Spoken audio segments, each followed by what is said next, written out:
pregnant in 10th grade. My parents disowned me and kicked me out of the house. 20 years later, they showed up demanding to meet their grandson, but what they saw that day left them speechless. That October night in 2004, I stood in our living room holding a positive pregnancy test in my trembling hand. "You're lying," my mother said, her voice sharp as winter ice. No daughter of mine would be so common. My father walked to my room and returned with my suitcase. He set it by the front door. "You have 10 minutes, he said, adjusting his Yale class ring. "Take what fits. Leave your house keys. Dad, please, you're not our daughter anymore." He flipped the family portrait face down. "Our daughter wouldn't destroy everything we've built." My mother examined her manicure. "Don't call us.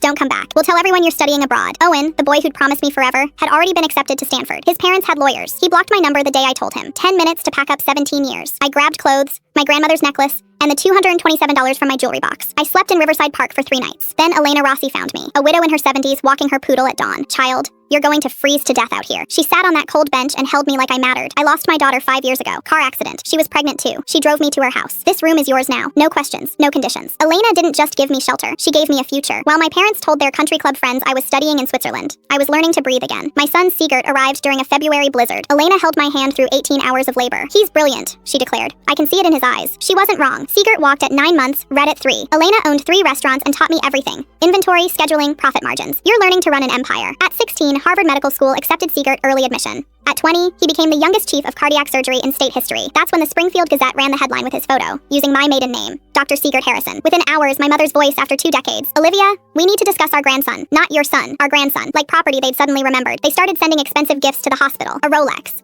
a Mont Blanc pen. Each card, "Your loving grandparents." They hired a private investigator to follow Sigert. They approached him at a coffee shop. "You look just like your grandfather," my mother said, blocking his path. Sigert called me immediately. "Some woman claiming to be my grandmother just ambushed me. Should I call security?" "Yes, always." What my parents didn't know was that Elena had prepared for this. Her will contained provisions about biological family members who previously abandoned me or Sigert. When my parents kicked me out, they didn't just disown me. They legally signed away all parental rights, including to any future grandchildren. Permanent and irreversible. We invited them to the Springfield Memorial Annual Gala, where Sigert was giving the keynote. 500 guests. Full media coverage. 20 years ago, Sigert said from the podium, a 17-year-old girl was thrown out of her home for getting pregnant. Then Elena Rossi found her, a widow who proved that love isn't about blood, it's about showing up. My parents sat at table 1, smiling, assuming he meant them. Everything I am, I owe to 2 women. My mother, who sacrificed everything, and my grandmother Elena, who showed up when no one else would. That's when my husband Lance, an estate attorney, presented the documents on the big screen. The abandonment papers my parents signed, the will provisions that legally barred them from any inheritance. The emails showing they'd hired Owen to manipulate me. "You gave my mother 10 minutes to pack her life," Sigert said. "So we're giving you 10 minutes to leave this gala and leave us alone forever." Process servers walked in with restraining orders. Police stood ready. My parents and Owen left through a ballroom of 500 witnesses recording everything. Harrison Industries stock dropped 30%. My father was voted out as CEO.